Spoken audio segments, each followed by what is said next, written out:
Il-Pulizija tinvestiga każ fejn qed ikun allegat li negozjant Malti froda miljuni ta' euro lil diversi negozjanti oħra u eventwalment ħarab minn pajjiżna.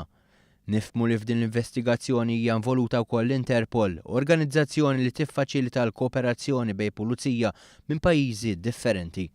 Qed jgħinu wkoll il-Pulizija diversi negozjanti migduma li fl-aħħar ġimgħat tilfu kull kuntatt ma' dan in-negozjant bl-isem ta' Ryan Xkembri.